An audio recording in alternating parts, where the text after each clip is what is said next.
Okay, we are ready to tackle validation, which is pretty fun.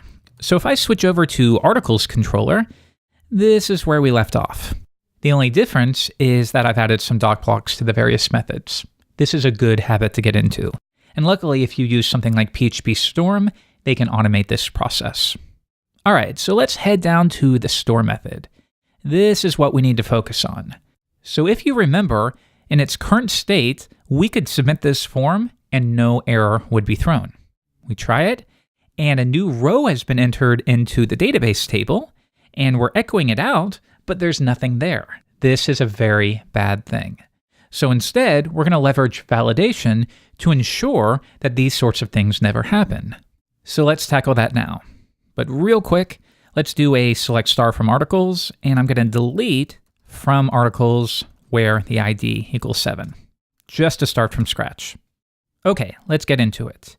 Now, I'm going to show you two different ways to handle this. One is through using what we call a form request class and object. This is really nice for more complex validation. But you'll also have things where it's very simple. You just want to make sure that the user does fill out a field or two, and then you can continue. And for those situations, we can take advantage of a trait that Laravel includes by default. So let's start with form requests. As you can imagine, we have a generator for that. So if I run PHP Artisan and we scroll up, you'll see this section right here, make request. Now, think of these classes as a way for the user to make some kind of request for your application, whether it's signing up or upgrading their subscription, or in this case, creating a new article.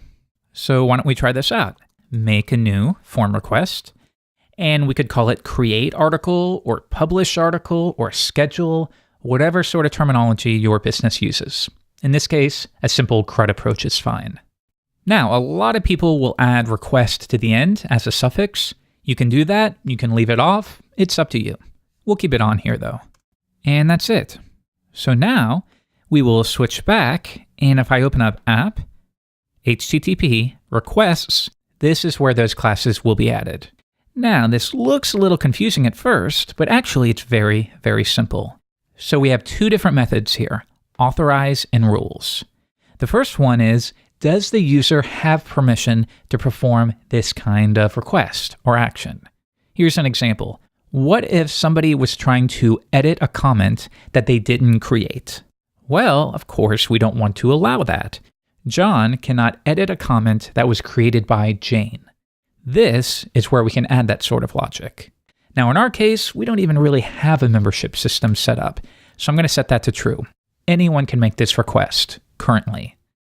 Next, we have our rules, and this is where we can add our terms, essentially, for the request. For example, if we go back to articles/create, we have a title, a body, and a published at. Okay, well, we can reference those exact names. Title will be required. Next, the body will be required as well, and our published at will be required as well. But maybe there's other things we need to do as well. For example, imagine you have a sign-up form, and your email field should be required, but it should also be of a specific type. It should look like an email address. And then maybe your name is required, but also it needs to be at least 2 characters long. And if you want to see a full massive list of what you can do, go to laravel.com/docs/validation. Now, why don't we add a couple more? We could either use the pipe here. So I could say required, and it should also be of a date type. So notice we use a pipe to separate them. Or if you'd prefer, you can use a general array. Either one works. Let's just stick with the pipe for now. Next, for the title, mostly just for fun, we'll say it needs to have a minimum length of 3 characters. How about that? Well, I can say min, colon, and then the minimum value. Think of this as our argument. So in our case, it should be at least 3 characters, so we can represent it like that. All right, so now we've set up our authorization, we've set up our validation rules. Let's switch back to our controller, and now all we're going to do is type hint it right here. Create article request. And we'll call it request. Okay, so we can leave it like this, or we can import the class at the top and clean things up just a little bit. and then we will update our doc block. Cool. So now here's a very important concept to understand. When we type into this form request, behind the scenes, Laravel is going to pick up on the fact that we are dealing with validation here, and it will automatically trigger the validation before this method actually gets executed. That's really important to understand. So in translation, what that means is the body of this method will never fire. We won't ever create an article unless our validation passed. Now, what happens if it failed? Well, for example, if the user doesn't enter anything in the title, the validation fails. This method never gets fired, and instead, we actually redirect to the previous page so that the user can try again. Okay, so before we try this out in the browser, let's go through the cycle once together. The user comes to the create page, and they fill out the various fields in the form.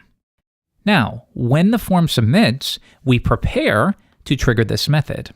However, Laravel picks up on the fact that we've type hinted this object, and it's going to do its best to give us that object. However, in the process, it'll detect that this object can be validated, so it triggers that validation automatically for you.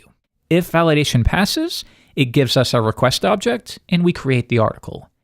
However, if validation passes, once again, this method never triggers, and we instead redirect to the previous route so that the user can correct their mistake from the form.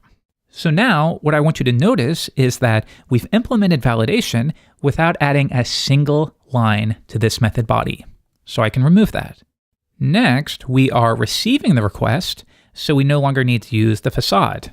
I can just say request all, and that would be equivalent, which means at the top, we can remove that import right there. Okay, very clean. So why don't we try this out in the browser and see if it works? We will visit articles/create, and this time we will enter things. So enter, and the current date is fine. Add the article, and everything worked. So no issues there. But this time, we're going to try to submit the form without filling something in. Let's leave the body blank. Okay, well now I add article, and take a look. We didn't get redirected back to that main page. We just redirected back to this form because the validation failed.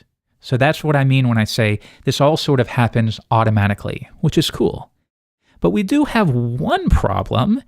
If the user makes a mistake, well, we didn't notify them what went wrong. So they really have no clue. And as you can imagine, for a big form, this is a problem. We need to give them some feedback. So why don't we fix that? We can do that by returning to our view, and why don't we display any validation errors right below the form? Now, here's the next important thing for you to understand. Your views will always have access to an errors variable. So to demonstrate that, if we were to var dump errors, let's just see what would happen. So we visit the page, and right now you can see it's an error bag. We didn't have to create that variable or pass it to the view. It was automatically done by Laravel. But right now, it's empty because we have no validation errors. But if we run this, now take a look. We ran the validation, it failed, it redirected back, it populated the error bag, and now you can see we have 2 errors here. So here's what we can do. We could say if we have any errors, this is nothing more than a helper method that lets us know if we have any errors. So if we do, and we'll end it at the bottom, then we want to display them. Why don't we use some Bootstrap classes? Alert and alert danger.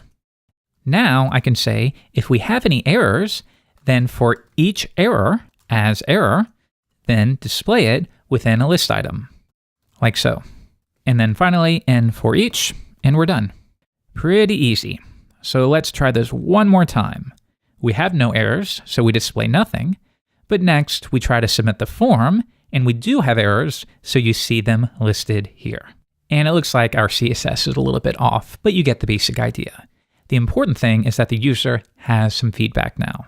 So maybe we fill out the title, but we leave the body blank. Let's add article, and now that works.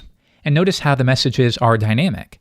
So let's say we fill out the body, and we fill out a title, So we handle the required validation rule, but we don't have enough characters. Remember, we set a minimum length. Well, now when we run it, it will still fail and the message will be updated accordingly. So once again, let's properly format this and we'll publish it today. And after we add the article, everything worked. So validation just isn't that hard in Laravel.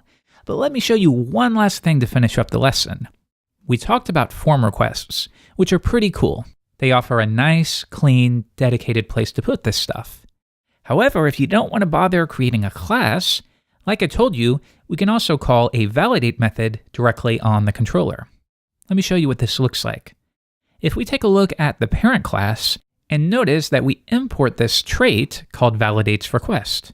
And specifically, we have a validate method where you give it your request, you give it your rules, and it will essentially perform in the exact same way. So let's try this out. This time we come back here, and now we're not going to use create article request, we'll just use Laravel's general request. So let me import that at the top, illuminate HTTP request. We will update our doc block. And now we don't need a form request, we can just call validate directly on the controller. We give it the request. This will give us the information that the user typed into the form. And then we pass our validation rules, just like we did before, right here. So let's keep it very simple. Title is required and body is required. So like I said, for basic stuff, this is a nice way to go. It's quick and fast. All right, so now let's try this one out together. We will create a new article.